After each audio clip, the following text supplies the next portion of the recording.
গফুর চাচা নামে একজন কৃষক, সে একটি বড় মিষ্টি কুমড়া নিয়ে জমিদারের কাছে যাচ্ছে। কৃষক মনে মনে বলছে, আজ জমিদারকে এমন বুদ্ধি শেখাবো যে সে সারাজীবন মনে রাখবে। সে ডাক দিয়ে বলল, আরে জমিদার সাহেব, বাড়িতে আছেন নাকি? ওরে আছি, গফুর নিরে, আয় এখানেই বসো। গফুর, আমার বাড়িতেই আইলায়, কোনো কাজ নাকি? জমিদার হাসিমুখে ফলটি নিয়ে বললেন। বাহ, খুব সুন্দর, তো এর বদলে তুমি কি চাও? এই কথা শুনেই গফুর কৃষক বিনয়ের সাথে বলল, আমি আসছি বাগানে, আর কুমড়োটা দেখেছিলাম, এত বড় সুন্দর কুমড়ো ধরেছে, মনে মনে ভাবছি কুমড়োটা জমিদারের কাছে নিয়ে যাই, সে কিনতে পারবে।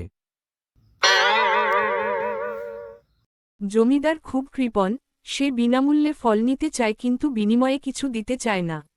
জমিদার না পেরে বলল, তো এর বদলে তুমি কি চাও?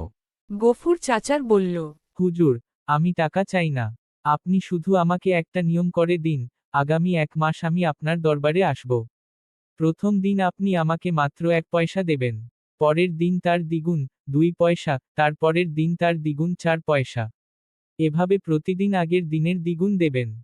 জমিদার মনে মনে হাসলেন আর ভাবলেন, বোকা কৃষক, 1 পয়সা দিয়ে শুরু করলে তো মাসে বড়জোর 10-20 টাকা হবে। তিনি রাজি হয়ে গেলেন। গফুর বলল, 15 দিন যাওয়ার পর জমিদার দেখলেন তাকে কয়েক হাজার টাকা দিতে হচ্ছে। 20তম দিনে গিয়ে দেখা গেল টাকার পরিমাণ লাখে পৌঁছেছে।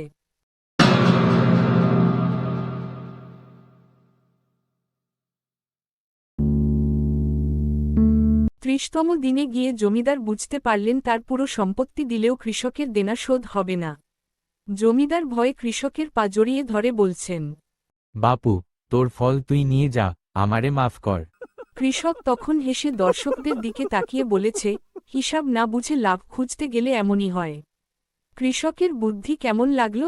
ভালো লাগলে সাবস্ক্রাইব করে আমাদের পাশে থাকুন।